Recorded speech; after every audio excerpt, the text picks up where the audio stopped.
you have a good weekend? Welcome back. It's Monday. It's time for your hot news. You ready to get into the tech news of what you missed over the weekend? Because Monday's news is just kind of everything that happened Saturday and Sunday, which typically isn't a whole lot, but we got a whole lot for you to talk about today because there's some juicy news coming out about NVIDIA's next gen GPUs, and it looks like they are indeed big scared of Big Navi. So let's go ahead and talk about how that's happening. So WCCF Tech put out an exclusive NVIDIA Ampere graphics card partial specs and tentative launch schedule to give us the overview and the rundown of what's happening. Essentially, what we're going to see is that there are 3 cards being planned on the big GPU die. The big boy graphics card is going to be split up into 3 different versions. One with 24 gigabytes of VRAM, one with 20 gigabytes of VRAM, and one with 10 gigabytes of VRAM. The reason they're doing this is because they anticipate the ones with 20 and 10 gigabytes of VRAM are going to compete against Big Navi with the 16 and 12 gigabytes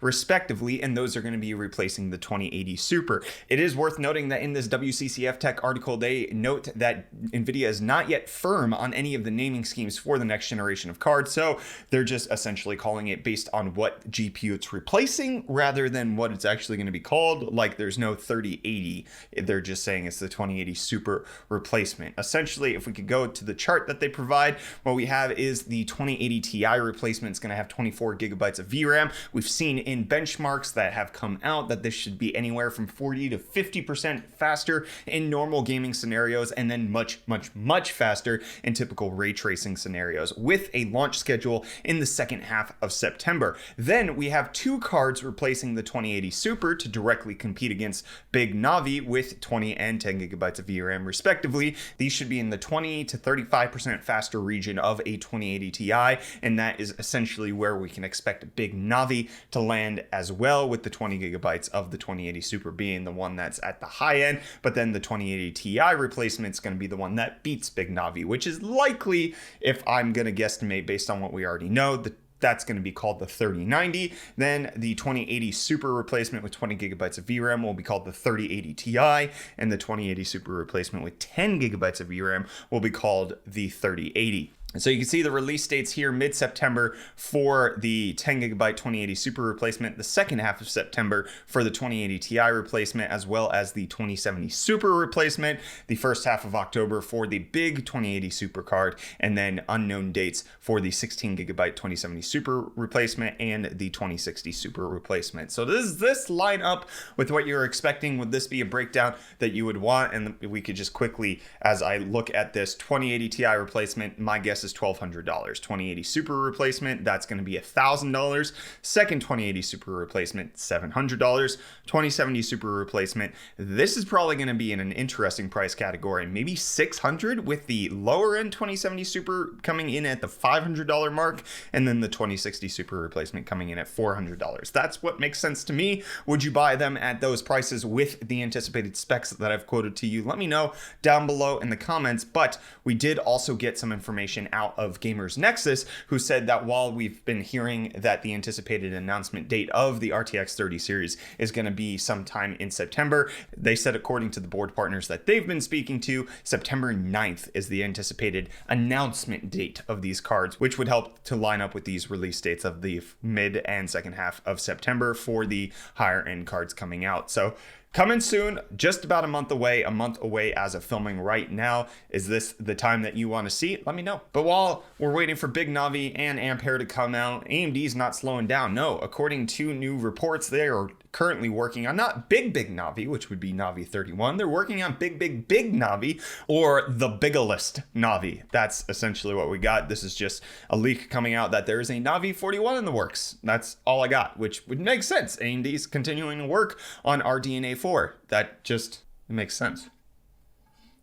LTTstore.com. But that's not the only thing AMD's got up their sleeves. No, they also filed a patent for a unique pathway that they're working on for Big Little technology. This is something that we've actually been hearing coming out of Intel's camp with Alder Lake, where they're going to have big cores and little cores. The big cores are for doing the heavy crunching and computing, and the little cores are more for the efficiency stuff. Well, AMD's patent is for speeding up the transfers of threads between high performance cores and the smaller low performance cores with their Big Little hybrid. This isn't to say that AMD is going to to be coming out with their big little chip setup, but it is intriguing that it could be a possibility. Some big chiplets and some little chiplets. Big boys and little boys, which is essentially what Apple's playing with. Big boys and little boys. Apple's saying, sit down, you're all little children in our books because you're trying to put on apps on our app store that don't follow our guideline, even though you're multi-billion-dollar multinational corporations. Heck to the no. And what I'm talking about is cloud gaming. Apple is saying that services like Google Stadia, Microsoft xCloud, GeForce Now, and Shadow, all of those violate their App Store guidelines, and they're not going to have any of it because the App Store is there to make sure that you're protected with anything that you want to download. They make sure that everything goes through their rigorous standards of what's going to be secure and safe for you. And how dare another company try to sell you an app that you can then download other apps? That's not how we play this game. We have to verify everything. Anything that goes on our app store has to be promoted by us. How could you, Microsoft and Apple?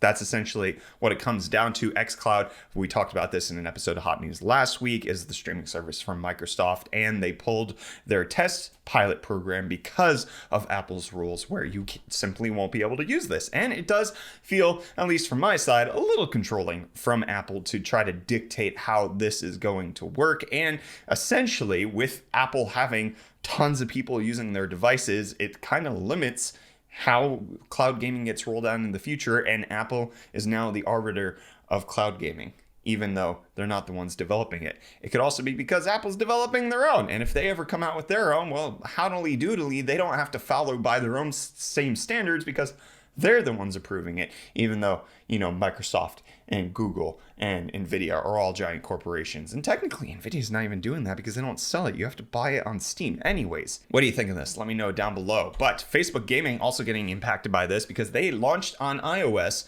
without games, even though there are games on Android. Facebook saying that they can't do that, and Facebook Gaming will be an inferior experience on iOS simply because of Apple's weird rules that they have in place. I get it from a protecting your end user standpoint, but also saying that you can't trust these giant mega corporations to vet their own application.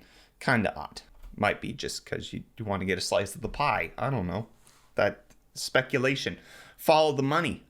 But Qualcomm wants more slice of the pie of the Huawei phones, with them coming to the US government and saying, hey, please let us sell chips to Huawei. Okay, I know you banned US companies from working with Huawei, but you don't really want the Chinese government and the Chinese fabricators to come up with chips that are better than Americans, do you? No. So let us sell to them so that way we can be in the loop with them and have the best stuff. Stop it. Let us make the money here. How dare you? How dare they? Okay, because, Qualcomm, it's not like they have flaws in everything that they do, or, there might be flaws that have been found in Snapdragon chips that put over 1 billion Android phones at risk of data theft with no known way of fixing it right now. And the vulnerability can be exploited simply from you downloading a video or just, accidentally clicking on a link that you shouldn't have, and then they can monitor locations and listen to nearby audio in real time and exfiltrate photos and videos. It's kind of a bad deal, so got to get that fixed. Qualcomm, fix that before you try to sell it to Huawei. Maybe, I don't know. It's probably separate departments. You can work on two things at once. And TikTok can work on being sold to Microsoft while also suing the US government, which is their plan right now. They're looking to sue them as soon as August 11th. An NPR source is saying that TikTok is looking to file a lawsuit against the Trump administration for the executive order that's supposed to ban them, saying it's unconstitutional, and that the fact that TikTok is a threat to national security is pure speculation and conjecture. So they're going to fight against it with all ways, means, and powers that they have in order to do that, which is what Sony apparently is doing when it comes to the PlayStation 5, trying to get any advantage that they can for gameplay. According to some forum post, Imran Khan from Kinda Funny is saying that Sony approached basically every third-party game publisher and developer and was just like, hey, what exclusives can you give us? Can you give us something? Specifically saying there isn't a major third party out there that Sony failed to approach, asking what kind of deals they could work out. Some had content, some had games, some had content and games. And in case this isn't rustling any jimmies for you, this kind of goes along with the Avengers game that's coming out, where Spider-Man is going to be in the Avengers game exclusively on the PlayStation platform and not on any other platform. So that's kind of the content exclusivity and not just necessarily the game exclusivity. Going on further, saying that it's not like Microsoft was not willing to offer to try to get these same deals. They just didn't want to pay the asking price because Sony approached with pretty high numbers in the first place,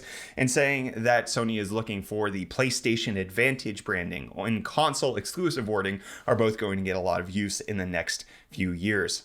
PlayStation Advantage. You want this new skin, weapon, character in your video game? PlayStation Advantage. How dare you play on a lowly pleb Xbox? Pathetic. Which is what I've been saying about Persona 5 not being on the Switch. But we got Persona 4 Golden on PC, so something, I guess. And Sega, apparently, with the rampant success of Persona 4 Golden on PC, said that they're going to now start looking at releasing more games on PC because, wow, those numbers were really good. They're negotiating with platform holders for new games in the future, and we're considering ways to sell under favorable conditions for each title.